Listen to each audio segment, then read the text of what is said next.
Welcome to एडुजोस। एडुजोस में आप सभी लोगों का स्वागत है। दोस्तों आज 18 मार्च है और 18 मार्च के करंट अफेयर्स इस वीडियो में डिस्कस किए जाएंगे। इस वीडियो में करंट अफेयर्स के रिवीजन भी आपको कराए जाते हैं, इंपॉर्टेंट फैक्ट बताया जाता है और स्टैटिक जीके के क्वेश्चंस भी कवर कराए जाते हैं। तो चिंगारी जीत की इस वीडियो को आप डेली ज़रूर देखें। इस वीडियो का PDF फाइल आप नीचे डिस्क्रिप्शन में दिए गए डायरेक्ट लिंक से डाउनलोड कर सकते हैं।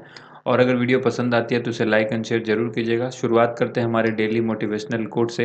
हासिल होगी मंजिल भी तू तैयारी करके तो देख, आग लगेगी फिर सीने में तू चिंगारी बन के तो देख।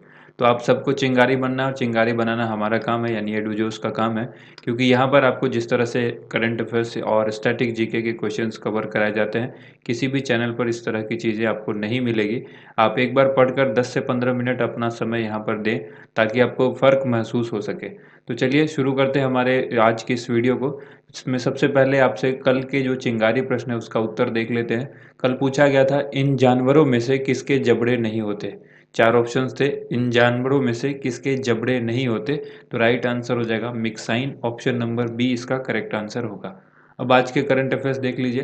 प्रतिवर्ष ग्लोबल रिसाइकलिंग डे कब मनाया जाता है। ग्लोबल रिसाइकलिंग डे जो है वो कब मनाया जाता है। 18 मार्च को मनाया जाता है। तो ऑप्शन बी यहाँ पर करेक्ट आंसर हो जाएगा 18 मार्च। प्रतिवर्ष 18 मार्च को वैश्विक पुनर्चक्रण दिवस, जिसको ग्लोबल रिसाइकलिंग डे कहा जाता है, 2021 की इसकी थीम क्या है, रिसाइकलिंग हीरोज। इसका उद्देश्य है प्राकृतिक संसाधनों के संरक्षित करने हेतु रिसाइकलिंग के महत्व के बारे में लोगों को जागरूक करना। यह दिवस पहली बार वर्ष 2018 में मनाया गया था। ग्लोबल रिसाइकलिंग डे संयुक्त राष्ट्र औद्योगिक विकास संगठन के द्वारा समर्थित है, यानी इसको जो समर्थन प्राप्त है ग्लोबल रिसाइकलिंग डे को संयुक्त राष्ट्र औद्योगिक विकास संगठन के द्वारा। अगला सवाल है, इथेनॉल संवर्धन नीति को लागू करने वाला देश का पहला राज्य कौन बना है। बहुत ही अच्छा सवाल है, इंपॉर्टेंट क्वेश्चन है, इसको अच्छी तरह से याद रखिएगा। क्योंकि सरकार भी इथेनॉल पर ज़्यादा जोर दे रही है। वो कहती है कि डीजल से गाड़ी, अब डीजल का इस्तेमाल कम करके इथेनॉल का इस्तेमाल करें, इलेक्ट्रिक वाहनों का इस्तेमाल करें, ताकि प्रदूषण जो है वो कम हो और कीमतें भी, जैसे कि जो आपका बजट है वो भी कम हो, खर्च आपका कम हो सके।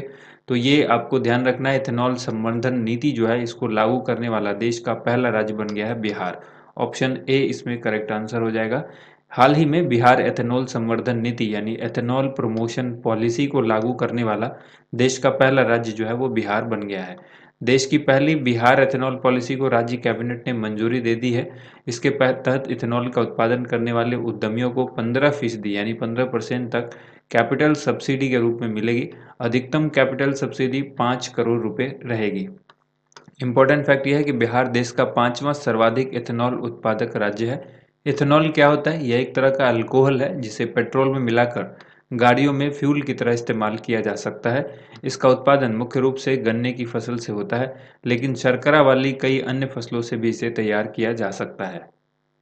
अगला सवाल है, दुनिया का सबसे बड़ा तैरता हुआ सौर फार्म किस देश में बनाया जाएगा। इस क्वेश्चन का आंसर हो जाएगा ऑप्शन नंबर डी, सिंगापुर में बनाया जाएगा दुनिया का सबसे बड़ा तैरता हुआ सौर फार्म। ठीक है, यहाँ पर आपको याद रखना है ये दुनिया का सबसे बड़ा तैरता हुआ सौर फार्म होगा जो सिंगापुर में बनाया जाएगा।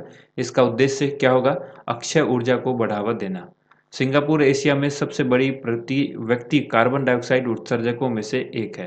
क्या है, एशिया में सबसे बड़ी प्रति व्यक्ति कार्बन डाइऑक्साइड उत्सर्जक में से एक है सिंगापुर। सिंगापुर सरकार 2025 तक सौर ऊर्जा के उपयोग को 4 गुना बढ़ाने का लक्ष्य लेकर चल रहा है। इंपॉर्टेंट फैक्ट यह है कि दुनिया का सबसे बड़ा सौर पार्क जो है वो कर्नाटक में स्थित है। सिंगापुर के बारे में कुछ चीज़ें जान लीजिए। यहाँ की राजधानी सिंगापुर है, मुद्रा सिंगापुर डॉलर है और सिंगापुरी डॉलर आप इसको याद रखें। वर्तमान प्रधानमंत्री यहाँ के ली हसियन लुंग है। नेक्स्ट क्वेश्चन है, केंद्र सरकार के द्वारा कहां पर एक शीतकालीन खेल संस्थान स्थापित किया जाएगा। इस क्वेश्चन का आंसर हो जाएगा ऑप्शन नंबर सी, गुलमर्ग में स्थापित किया जाएगा शीतकालीन खेल संस्थान। केंद्र सरकार ने जम्मू कश्मीर के गुलमर्ग में एक शीतकालीन खेल संस्थान स्थापित किए जाने का फैसला किया है। इसकी घोषणा युवा मामले एवं खेल मंत्री जो है किरण रिजिजू ने की है। इसका उद्देश्य है विभिन्न खेलों में कश्मीरी युवाओं को बढ़ावा देना। इंपॉर्टेंट फैक्ट यह है, शीतकालीन ओलंपिक खेल शीतकालीन खेलों का एक प्रमुख खेल आयोजन है। Ice skating, ice hockey, ski mountaineering और जैसे कुछ प्रसिद्ध शीतकालीन खेल हैं जो आपको याद रखने हैं। करंट अफेयर्स रिवीजन में याद रखिएगा, हाल ही में गुलमर्ग में दूसरा खेलो इंडिया विंटर गेम्स का आयोजन किया गया था।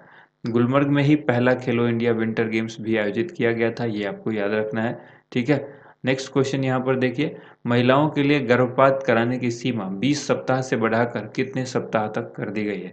इस पर डिटेल में हमने कल आपको एक वीडियो दिया था, उम्मीद करते हैं वो वीडियो आप सबको ज़्यादा से ज़्यादा पसंद आई होगी, आप वीडियो को देखा भी होगा आप सभी ने। तो देखिए, महिलाओं के लिए गर्भपात कराने की यानी अबॉर्शन कराने की जो अधिकतम सीमा है वो 20 से बढ़ाकर अब 24 सप्ताह कर दी गई है, तो ऑप्शन बी करेक्ट आंसर हो जाएगा। ठीक है, यहाँ पर याद रखना है, संसद ने गर्भावस्था की चिकित्सा समाप्ति संशोधन विधेयक 2020 यानी medical termination of pregnancy amendment bill को मंजूरी दे दी है। ये राज्यसभा में पास हुआ है, इससे पहले लोकसभा में भी पास हो गया था। तो अब जिस दिन राष्ट्रपति का इस पर साइन हो जाएगा ये कानून बन जाएगा, इसको याद रखिएगा। गर्भधारण के 24 देखिए, इस विधेयक के पास होने पर अब आवश्यकता पड़ने पर महिलाओं के लिए गर्भधारण के 24 सप्ताह बाद भी गर्भपात कराना संभव होगा, यानी 24 सप्ताह के अंदर ही है, ये बाद नहीं है। 24 सप्ताह के बाद फिर 25वां सप्ताह हो जाएगा। अनुमति है 24 सप्ताह तक की। अब इसकी ऊपरी समय सीमा जो है वो 20 सप्ताह जो पहले थी, ये अब 24 सप्ताह हो जाएगी, क्योंकि ये कानून जब बन जाएगा तब लागू हो जाएगा। हाल ही में इस बिल को राज्यसभा से मंजूरी मिली है। इस बिल को 2020 में ही लोकसभा में पारित किया गया था। राष्ट्रपति के हस्ताक्षर के बाद यह विधेयक अधिनियम का रूप ले लेगा, यानी कानून बन जाएगा। आप सबको मालूम है कि जब भी कोई बिल पास होता है तो पहले लोकसभा में, फिर राज्यसभा में, और उसके बाद जो है वो राष्ट्रपति का उस पर मुहर लगती है। राष्ट्रपति की मुहर लगते ही वो अधिनियम बन जाता है, वो बिल नहीं रहता है, वो अधिनियम यानी कानून यानी एक्ट बन जाता है। इंपॉर्टेंट फैक्ट यह है कि राष्ट्रपति के द्वारा 12 सदस्य राज्यसभा में और 2 सदस्य लोकसभा में मनोनीत किए जाते हैं। अगला सवाल है, हाल ही में स्टॉप टीबी पार्टनरशिप बोर्ड का अध्यक्ष किसे चुना गया है। स्टॉप टीबी पार्टनरशिप बोर्ड का अध्यक्ष जो नियुक्त किया गया है, डॉक्टर हर्षवर्धन को किया गया है, तो ऑप्शन ए इसका करेक्ट आंसर होगा। हाल ही में केंद्रीय स्वास्थ्य मंत्री हर्षवर्धन को स्टॉप टीबी पार्टनरशिप बोर्ड का अध्यक्ष नियुक्त किया गया है। हर्षवर्धन अध्यक्ष के रूप में जुलाई 2021 को अपना पद संभालेंगे और उनका काम जो कार्यकाल होगा वो कितने वर्षों का होगा, 3 वर्षों का होगा। ठीक है, 3 वर्षों तक वो स्टॉप टीबी पार्टनरशिप बोर्ड के अध्यक्ष बने रहेंगे। स्टॉप टीबी पार्टनरशिप क्या है, इसके बारे में जान लीजिए। यह एक अंतर्राष्ट्रीय मंच है जो विश्व भर में विभिन्न पक्षों के साथ मिलकर टीबी के विरुद्ध संघर्ष का अभियान चलाती है। इसका गठन साल 2000 में किया गया था। इंपॉर्टेंट फैक्ट यह है कि हर वर्ष 24 मार्च को विश्व टीबी डे यानी विश्व क्षय रोग दिवस, वर्ल्ड ट्यूबरक्लोसिस डे मनाया जाता है। अगला सवाल है, हाल ही में इब्सा महिला फोरम की बैठक का कौन सा संस्करण आयोजित किया गया है। ये जो इब्सा है इसकी महिला फोरम की बैठक का कौन सा संस्करण आयोजित हुआ है, इसका आंसर आपको बताना है। तो राइट आंसर हो जाएगा ऑप्शन नंबर डी, छठा संस्करण जो है वो आयोजित किया गया है। ऑप्शन डी करेक्ट आंसर होगा। हाल ही में इब्सा की महिला फोरम बैठक का छठा संस्करण आयोजित किया गया। छठी IBSA यानी इब्सा महिला फोरम की अध्यक्षता महिला और बाल विकास मंत्रालय की मंत्री श्रीमती स्मृति जुबिन ईरानी ने की है। इंडिया, ब्राज़ील, साउथ अफ्रीका, ये इब्सा का फुल फॉर्म आपको याद रखना है। इसमें कौन कौन से जो कंट्री हैं, आई से हो गया इंडिया, बी से हो गया ब्राज़ील, एस से हो गया साउथ अफ्रीका। ठीक है, तो यहाँ पर इब्सा में ये 3 देश आपको याद रखना है, इंडिया, ब्राज़ील और साउथ अफ्रीका। इसके बारे में जान लीजिए, यह एक त्रिपक्षीय सहयोग मंच है जो 3 अलग अलग महाद्वीपों से यानी भारत, ब्राज़ील और दक्षिण अफ्रीका, 3 बड़े लोकतंत्रों और प्रमुख अर्थव्यवस्थाओं को एक साथ लाने का काम करता है। इसकी स्थापना साल 2003 में ब्राज़ील के ब्रासिलिया में हुई थी। नेक्स्ट क्वेश्चन है, किस देश ने अंतर्राष्ट्रीय सौर गठबंधन ISA के तहत संशोधित फ्रेमवर्क समझौते पर हस्ताक्षर किया है। इसका राइट आंसर क्या होगा, ऑप्शन नंबर ए, इटली इसका राइट आंसर होगा। यहाँ पर आपको याद रखना है, हाल ही में इटली ने अंतर्राष्ट्रीय सौर गठबंधन यानी ISA के तहत संशोधित फ्रेमवर्क समझौते पर हस्ताक्षर किया है। अंतर्राष्ट्रीय सौर गठबंधन ने संयुक्त राष्ट्र के सदस्य राज्यों को समूह में शामिल करने के लिए फ्रेमवर्क समझौते में संशोधन किया है। इस संशोधन के बाद उष्णकटिबंधीय के बाहर के देश अंतर्राष्ट्रीय सौर गठबंधन में शामिल हो सकते हैं। इंटरनेशनल सोलर एलियंस ISA के बारे में यानी अंतर्राष्ट्रीय सौर गठबंधन के बारे में यहाँ जान लीजिए। इसे 2015 में पेरिस में COP21 के दौरान प्रधानमंत्री नरेंद्र मोदी और फ्रांस के राष्ट्रपति के द्वारा संयुक्त रूप से लॉन्च किया गया था। इसका मुख्यालय गुरुग्राम, हरियाणा में है और वर्तमान में इसके अध्यक्ष अजय माथुर हैं। नेक्स्ट क्वेश्चन है, हाल ही में किस देश के राष्ट्रपति जॉन मैगुफुली का निधन हो गया है। इस क्वेश्चन का राइट आंसर हो जाएगा ऑप्शन नंबर बी, तंजानिया के ये राष्ट्रपति थे जॉन मैगुफुली, जिनका हाल ही में निधन हो गया है। ये उन्हें लोकप्रिय रूप से बुलडोज़र के नाम से भी जाना जाता है। उनकी उम्र जो है 61 वर्ष थी। 61 वर्ष की आयु में तंजानिया के राष्ट्रपति जॉन मैगुफुली का निधन हुआ है। उन्हें पहली बार 2015 में तंजानिया के राष्ट्रपति के रूप में चुना गया था। उन्होंने 2020 में राष्ट्रपति पद का दूसरा कार्यकाल शुरू किया था। सामिया सुलूह हसन तंजानिया के नए राष्ट्रपति होंगे। तंजानिया के बारे में जान लीजिए, यह पूर्वी अफ्रीका में स्थित है। तंजानिया में स्थित माउंट किलिमंजारो अफ्रीका की सबसे ऊंची चोटी है। इसकी राजधानी डोडोमा है। तंजानिया के बारे में जानिए, इसकी राजधानी डोडोमा है और तंजानिया की मुद्रा क्या है? Tanzania shilling. अगला सवाल है, India's power elite caste class and cultural revolution, इस पुस्तक के लेखक कौन है? पुस्तक का नाम है इंडियाज पावर इलाइट। इसके अंदर आपको ये याद रखना है, पूरा नाम अगर आप याद रखते हैं तो cast class and cultural revolution. इस पुस्तक के लेखक का नाम क्या है? संजय बारू।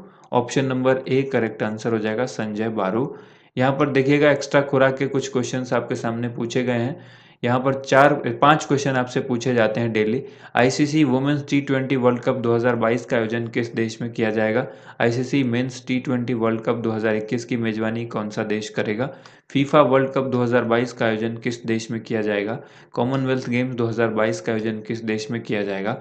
और एशियन बॉक्सिंग चैंपियनशिप 2021 की मेजबानी कौन सा देश करेगा? पांचों सवाल का आंसर यहाँ पर देख लीजिए। पहला क्वेश्चन है, आईसीसी वुमेन्स टी20 वर्ल्ड कप 2022, इसका आयोजन साउथ अफ्रीका करेगा। ठीक है। इसके बाद है आईसीसी मेंस टी20 वर्ल्ड कप 2021 की मेजबानी, ये करेगा इंडिया यानी भारत। ठीक है। इसके बाद है फीफा वर्ल्ड कप 2022, तो ये करेगा Qatar. FIFA world cup 2022 Qatar करेगा। और कॉमनवेल्थ गेम 2022 का आयोजन कौन करेगा? ये करेगा इंग्लैंड। ठीक है, इंग्लैंड करेगा। इसके बाद देखिए, अगला है एशियन बॉक्सिंग चैंपियनशिप 2021, ये करेगा भारत यानी इंडिया। अब बारी है आज के चिंगारी प्रश्न की। भारत में कुल कितने केंद्र शासित प्रदेश हैं? बहुत ही आसान सा सवाल है। भारत के अंदर कुल कितने केंद्र शासित प्रदेश हैं, ये आपको आंसर बताना है। 8, 10, 9 या फिर 7। जो भी आंसर करेक्ट है वो आपको कमेंट बॉक्स में लिखना है। उम्मीद करते हैं आज की वीडियो आप सभी को पसंद आई होगी। वीडियो को ज़्यादा से ज़्यादा लाइक एंड शेयर कीजिएगा। इस वीडियो का पीडीएफ फाइल डिस्क्रिप्शन में दिए गए लिंक से आप डाउनलोड कर सकते हैं। Thank you so much. आप सभी लोगों का वीडियो देखने के लिए बहुत बहुत धन्यवाद।